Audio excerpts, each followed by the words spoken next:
buscar de todos os vossos corações. E se meu povo, que se chama pelo meu nome, se humilhar, orar, buscar e confessar os seus pecados, então eu virei dos céus, perdoarei os seus pecados e sararei a sua terra. Ainda que os nossos pecados sejam vermelhos como a escarlata, ele se tornará branco como a neve. E ainda que seja vermelho como o carmesim, ele se tornará branco como a pura lã. Se me ouvirdes e obedecerdes, comereis o melhor dessa terra. A boca do Senhor falou. Pai, em nome de Jesus, mais uma vez, profetizamos bênção na vida de todos os nossos visitantes, na vida de toda a igreja, na vida de todos os meus irmãos nos acompanhando pelas redes sociais. Ó Deus, profetizamos bênção, que o Senhor esteja nesse momento alcançando cada vida e cada coração. O Senhor sabe a necessidade de cada um de nós, ó Pai. Agora, meu Deus, o William está aqui nas tuas mãos, ó Pai. Ó Deus, que prevaleça a tua vontade, ó Pai. Aqui está um vaso para ser usado pelo Senhor, ó Pai. Ó Jesus, desde o último pó que existe nesse vaso, que seja tão somente instrumento de bênção nas tuas mãos. Tudo para a tua honra e para a tua glória. Aleluia. Amém. Irmãos, vamos se colocar de pé? Eu ia falar a leitura da palavra de Deus.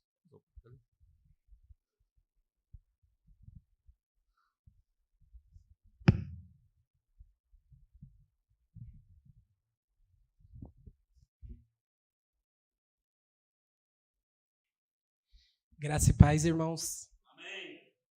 Estou muito feliz de estar aqui. É uma honra estar ministrando, levando a palavra de Deus. Eu já estou até tremendo aqui. É uma das poucas igrejas que ainda preservam o cristianismo e a palavra de Deus pura e simples. E confesso que eu fiquei até um pouco assustado quando eu recebi o convite do pastor.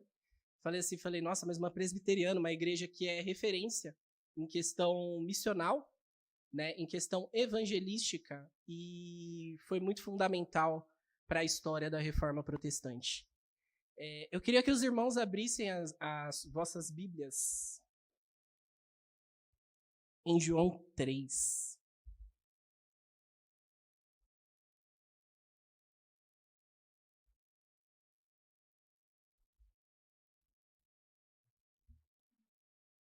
João 3, a gente vai ler alguns versículos apenas.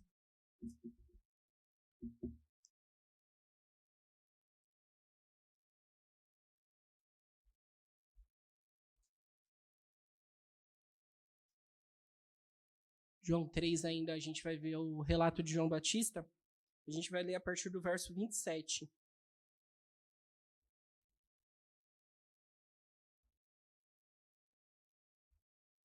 Do 27, para não prolongar muito, eu já vou começar a ler. Que vai dizer assim: Respondeu João: O homem não pode receber nada a menos que do céu lhe seja dado. Vós mesmos sois testemunhas do que eu disse. Eu não sou o Cristo, mas fui enviado adiante dele. A noiva é do noivo. O amigo do noivo que está presente e o ouve, muito se alegra por causa da voz do noivo. E esta minha alegria se cumpriu. É preciso que ele cresça e que eu diminua. Feche seus olhos rapidinho. Pai, obrigado pela sua palavra, Pai. Estamos aqui, Pai, totalmente dependentes e carentes da sua voz, Pai. Nós não estamos aqui, Pai, por homens, mas nós estamos aqui pela sua gloriosa presença, pela sua infinita graça. Senhor, que neste momento o Senhor cresça, que eu diminua, que eu desapareça mediante este altar e que seja somente o Senhor e não eu. Em nome de Jesus. Amém. Vamos falar um pouquinho de ser amigo de Jesus. Podem se assentar. Nós temos visto muitas coisas acontecerem nesses últimos dias e muitos escândalos aparentes acontecerem também. Eu vou dar só uma pincelada em tudo que tem acontecido para que os irmãos entendam essa ministração que o Espírito Santo colocou ao meu coração antes de vir para cá. Temos visto muitos falsos profetas sendo desmascarados, temos visto diversas falsas igrejas, falsas denominações também sendo desmascaradas. Mas, em contrapartida, nós temos visto diversos amigos e amigas de Jesus se levantando nesses últimos tempos. E eu estava pensando, antes de vir, falar, mas como que eu vou ministrar isso para a igreja? Aí Jesus colocou ao meu coração, da mesma maneira que um amigo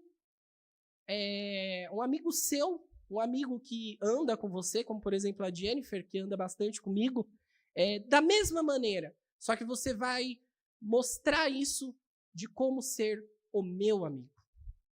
E eu queria começar perguntando aos irmãos, quem aqui já teve um amigo que chegou para você e falou assim, olha, eu preciso que você faça algo para mim. E você, pela sua amizade, pela consideração que você teve por aquele amigo, você foi e fez. Cara, eu tive muitos amigos assim, muitos, ainda tenho até hoje, porque o amigo em si, aquele que é amigo mesmo, ele não busca diretamente os seus próprios interesses, mas ele vai buscar os interesses daquele que é seu amigo. E Deus nos chama hoje para sermos verdadeiros amigos dele, aqueles que buscam os interesses dele. Eu costumo dizer muito isso, que João Batista, ele se tornou amigo de Jesus. Mesmo que ele teve um pequeno contato, e ele sendo primo de Jesus, ele entendeu o que era ser amigo de Jesus. Como ele diz aqui no verso 29, a noiva é do noivo, o amigo do noivo que está presente e o ouve, muito se alegra em ouvir a voz do noivo. E uma das coisas que eu estive vendo nesses últimos dias, como o pastor falou, eu tenho muita atividade missionária, eu tenho alguns trabalhos dentro dos baile funks de São Paulo, dentro das próprias biqueiras também, por causa do passado que eu tive, da onde Deus me tirou. E eu tenho, nesse último tempo, parado para ouvir a voz de Jesus. Eu tenho dado uma desacelerada nas missões e passado a contemplar quem o Senhor é. O que o Senhor fez por mim e por você. Dentro de nós, esta mensagem ela tem que arder de uma forma que, no nosso trabalho, aonde nós pisarmos, essa mensagem ela tem que ser aparente. Desde a hora que eu pisei aqui, eu ouvi as ministrações e essa mensagem tem sido aparente, de nós estarmos levando Jesus dia após dia. Não somente um domingo, não somente uma quinta-feira, é quinta-feira o outro horário de culto? Não somente diante de um evangelismo marcado por toda a igreja, mas diretamente no nosso dia a dia. Porque um verdadeiro amigo de Jesus, ele quer apresentar a Jesus a outras pessoas para que essas pessoas também virem amigas de Jesus. E aí me faz refletir, o que Jesus ele fez por mim e por você? Nós estamos hoje aqui presentes, reunidos, porque há, primeiro de tudo, uma má notícia. E essa má notícia é de que todos pecaram. E todos estão destituídos da glória de Deus. Só que, em contrapartida, com o sacrifício de Jesus, essa má notícia, que antes todos nós éramos escravos do pecado, se torna uma boa notícia quando nós conhecemos a Cristo. E essa boa notícia, eu queria que vocês abrissem rapidinho em 1 Timóteo, para nós entendermos esta boa notícia. Que o apóstolo Paulo ele fala diversas vezes nas cartas, né, do quão pecadores nós somos, né?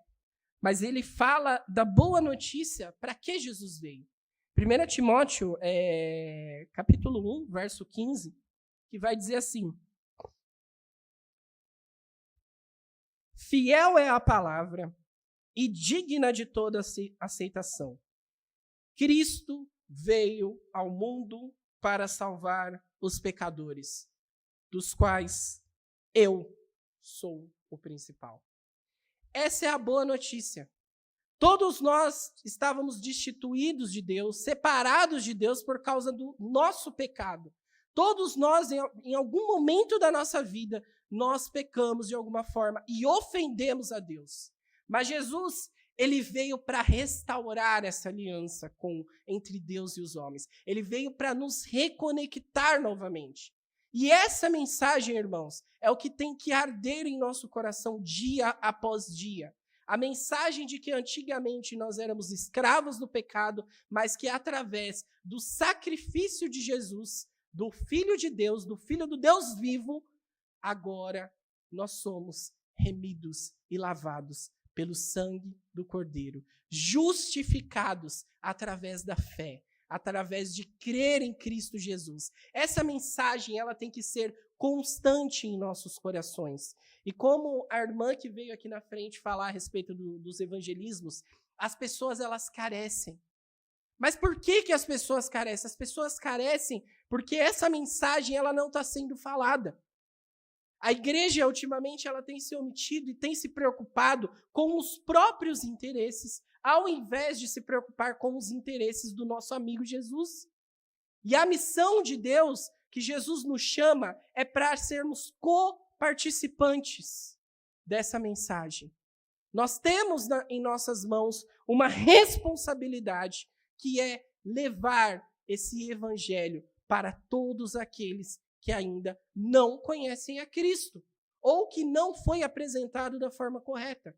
Eu queria que os irmãos abrissem também rapidinho. Eu sou bem breve nas mensagens, tá, irmãos? Em 2 Coríntios 5, para os irmãos entenderem a responsabilidade que nós temos.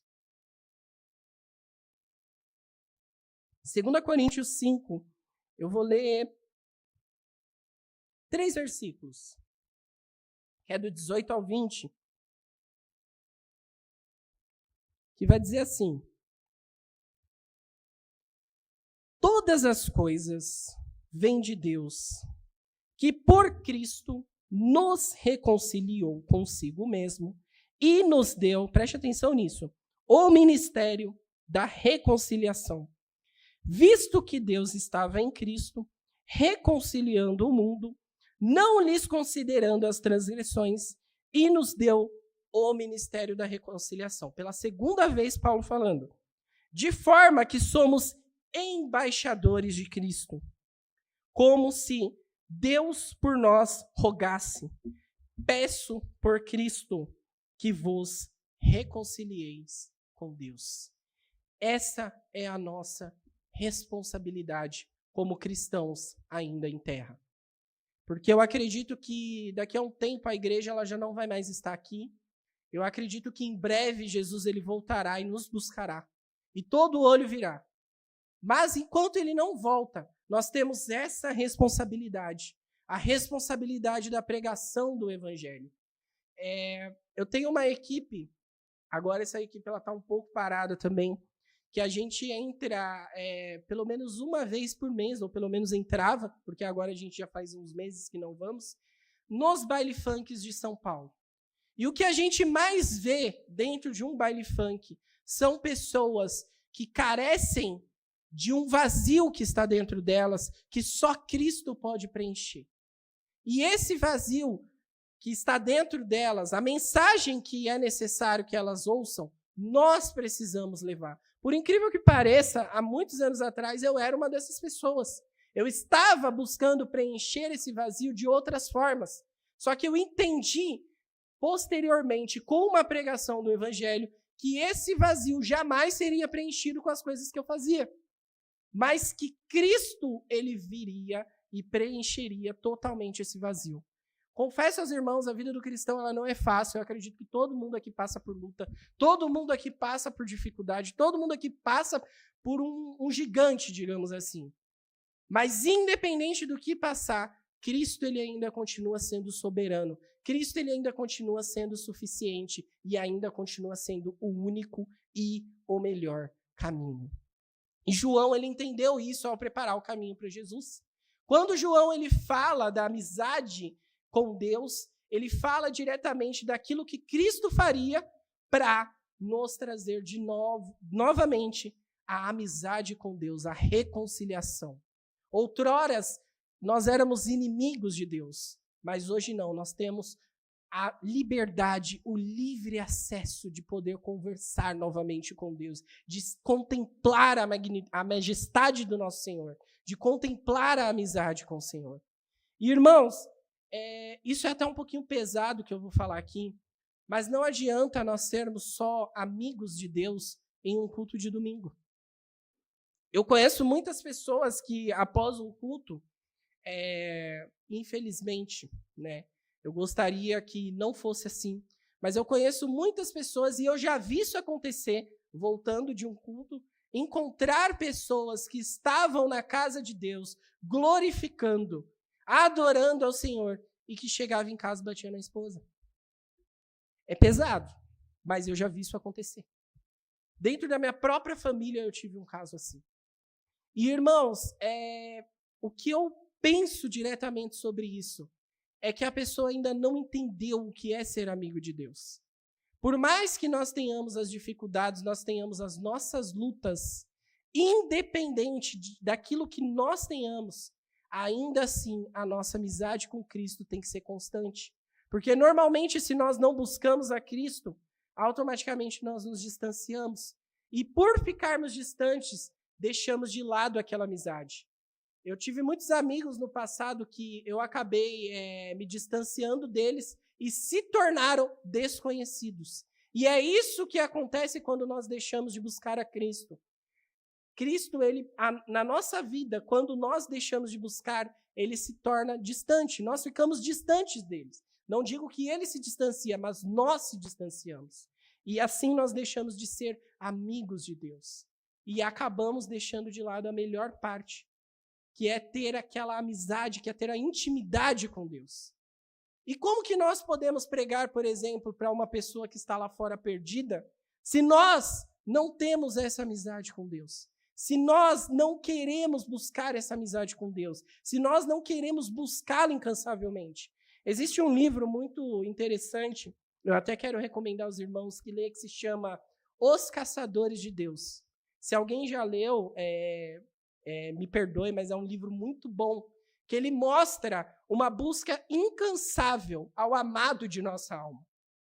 E é interessante que numa frase, ele fala que nós entramos, as pessoas elas vêm, os perdidos vêm, e às vezes acabam encontrando migalhas, e não o pão da vida. E aí é onde elas não conseguem se saciar com aquilo que é apresentado, porque normalmente é dado migalhas para essas pessoas, e aí é onde elas buscam o preenchimento do lado de fora, longe de Cristo.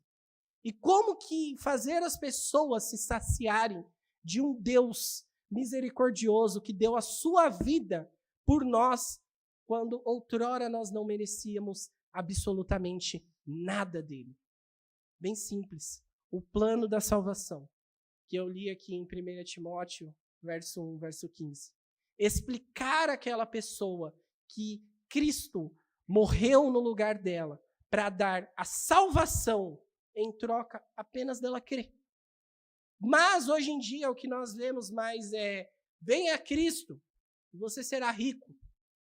Venha até Cristo e você conseguirá tudo na sua vida. Claro, a vida com Cristo ela é automaticamente melhorada. Mas, todavia, entretanto, eu, pelo menos, lendo, entendendo, vendo a exegese da palavra de Deus, eu entendo que Cristo ele já fez tudo que é a salvação. E isso tem que ser suficiente. Só que essa mensagem ela tem que arder em nosso coração para que nós possamos levar aos perdidos. E Deus ele decidiu revelar a salvação, né, através da pregação do Evangelho, que é o plano da salvação. E isso, irmão, tem que ser constantemente. Nós estávamos com... Quem aqui conhece a Praça Roosevelt na capital? Nós estávamos com um trabalho na Praça Roosevelt e eu gostaria de contar isso para os irmãos entenderem a diferença entre você pregar o evangelho e você apresentar migalhas para as pessoas. Porque normalmente quando você apresenta migalhas para as pessoas elas não vão dar um ouvido. É como a irmã estava falando aqui na frente, a pessoa às vezes ela vai chegar ao ponto de rejeitar, mas quando a pregação do evangelho ela é correta, a pessoa ela vai olhar para você e ela vai falar, eu vou fazer uma visita lá na sua igreja, porque o evangelho foi pregado da forma correta. Não foi dado migalhas, mas foi dado o Cordeiro Santo de Deus. Estávamos na Praça Roosevelt há mais ou menos umas 2 semanas. Em praças eu ainda continuo fazendo alguns trabalhos com o pessoal. Só não estou entrando mais em locais mais pesados aqui em São Paulo, né? E nós fomos na Praça Roosevelt e nós encontramos um casal. E esse casal foi algo assim surreal que aconteceu com eles. Eles eram de Brasília, vieram para São Paulo tentar a vida e não conseguiram. E aí eles ficaram como andarilhos, né? Pessoas que estavam na rua e não conseguiam mais voltar para sua cidade natal. Porque uma hora que você não consegue a vida em São Paulo, chega uma hora que o dinheiro acaba. E aí é onde está o problema. E nós fomos conversar diretamente com eles, né? Eles eram artistas e Deus deu uma estratégia para a gente para falar sobre artes para eles, né? E eu falei assim para eles, eu falei, olha que legal, eu gosto muito de artes, só que eu gosto de contemplar a arte. Aí ele, é mesmo? Que tipo de arte você gosta de contemplar? Eu falei, a arte do sorriso. E aí ele olhou assim e falou, mas como assim a arte do sorriso? Eu falei, quando uma pessoa ela exibe um sorriso para mim, eu consigo enxergar o Criador através disso. Aí ele olhou assim e falou, mas como assim? Aí eu falei, cara, dá um sorriso. Aí ele deu um sorriso, aí eu falei, você consegue ver Deus no seu próprio sorriso? Aí ele, mas ultimamente eu ando triste. Eu falei, eu sei. Mas sabe por que ultimamente você anda triste e você não consegue mais puxar um sorriso verdadeiro? Porque ainda falta algo para você. E é esse algo que eu vim trazer para você. Esse algo que falta para o seu sorriso, ele ser contemplado de uma forma verdadeira e brilhar ao ponto de você mesmo ver esse sorriso, é Cristo. E, por incrível que pareça, o casal que estava, eles eram um casal de bruxos. Então, eles não acreditavam muito. E aí, Deus foi direcionando para mudar a estratégia. E ele foi falando, mas o Deus que eu acredito também pensa dessa forma. E aí, eu falei assim, olha, mas o Deus que eu acredito é o Deus que vai tirar esse sorriso que você está tendo forçado e vai colocar um sorriso genuíno. Aí ele, mas por que o seu Deus faria isso? Eu falei, exatamente pelo motivo que eu estou aqui. Eu estava esperando essa pergunta. Eu não vim aqui para pregar para você uma religião, não vim aqui para falar de uma igreja, mas eu vim aqui falar de um Deus que outrora estava irado por causa de nossos pecados, mas através da sua graça e da sua misericórdia, condenou o próprio filho dele no lugar que nós deveríamos morrer para nos dar uma vida nova. A salvação. E aí ele olhou assim para mim e disse, mas se Deus ele é tão salvífico como você fala, ele prega a salvação, ele fez a salvação, por qual motivo eu estaria nessa situação e ele gostaria que eu estivesse na presença dele? Aí eu respondi como o irmão leu aqui, 1 Coríntios 13. O amor. Ele é o próprio amor, ele é o próprio verbo amar. E é isso que você precisa entender. Essa situação, por exemplo, que vocês estão vivendo hoje, é uma situação que foi uma busca de vocês que deu errado, certo? Falou, certo. Então, isso é uma consequência, correto? Ele falou, correto, é uma consequência de algo errado que a gente estava tentando buscar e não deu certo. Falei, exatamente. A mesma coisa é o pecado. O pecado ele vai nos distanciar de Deus, mas, ainda assim, Deus alinhou novamente as coisas para darem certo. Porque nada foge do controle dele. Aí eu perguntei para ele assim, você estando nessa situação, você quer fazer ainda assim as coisas darem certo para você voltar para sua cidade natal, certo? Aí ele falou, exatamente. Falei, exatamente é o que Deus quer. Mesmo sabendo que você está errado, mesmo sabendo que você está no erro, automaticamente a graça dele se manifesta para você, para que você possa enxergar o que ele fez. Aí eu perguntei, vocês, nesse tempo que vocês estão aqui, vocês passaram necessidade? Falou, olha, a gente passou algumas, mas sempre teve ali uma provisão. Eu falei, exatamente. É Deus mostrando para vocês que independente das coisas que vocês fizeram de errado, ele continua amando vocês. A misericórdia dele continua alcançando vocês. E aí eu estava com uma menina da Batista junto, e essa moça, a esposa dele, desse casal que a gente foi evangelizar, estava grávida. Estava já para ter o bebê. Imagina, na rua para ter o bebê. E eles falaram para a gente que eles estavam querendo voltar para Brasília, né? E a gente com pouco dinheiro, né?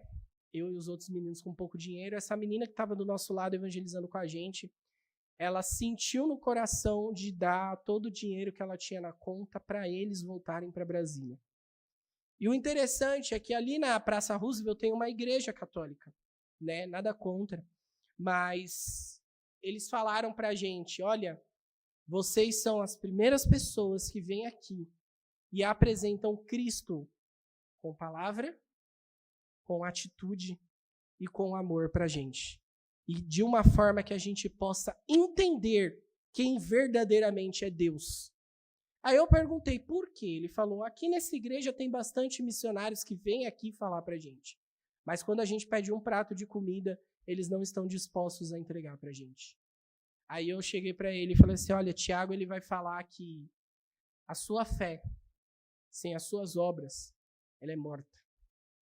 Então não adianta só a gente expor a mensagem da salvação se nós temos um irmão do nosso lado, às vezes, passando dificuldade. Eu gosto muito de, quando eu vou visitar a presbiteriana, porque sempre tem um caderninho de orações de pessoas que estão passando por algum problema e sempre é colocado a igreja para orar e também auxiliar. Isso é o evangelho.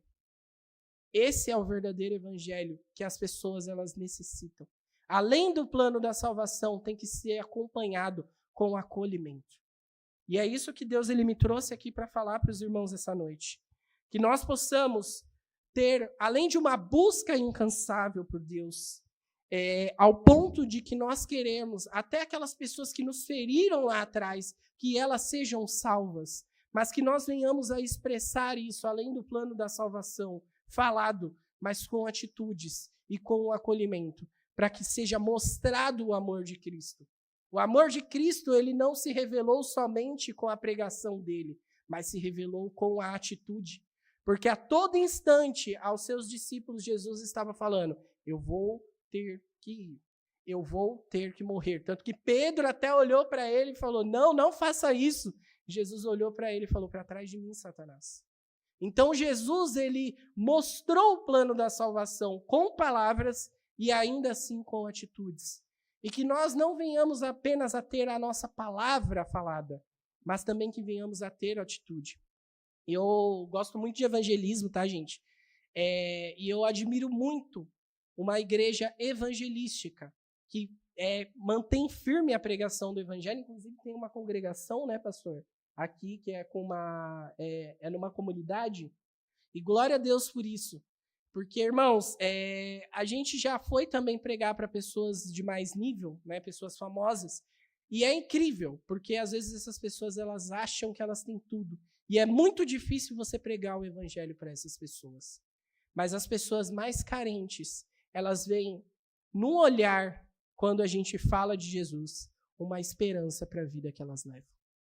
Que a nossa ministração, ela continue sendo incansável, para que os perdidos que ainda restam sejam alcançados por Cristo. Eu tinha preparado uma ministração, mas Deus mudou tudo. Mas amém. Eu queria chamar o pastor aqui à frente. Eu falei que eu sou bem rápido, tá, gente? E eu agradeço muito a Deus por essa oportunidade. E que os irmãos continuem piedosos da forma que eu vi aqui. E que continuem incansavelmente nessa busca por Deus e pelos perdidos. Porque essa mensagem, muitos lá fora ainda não ouviram.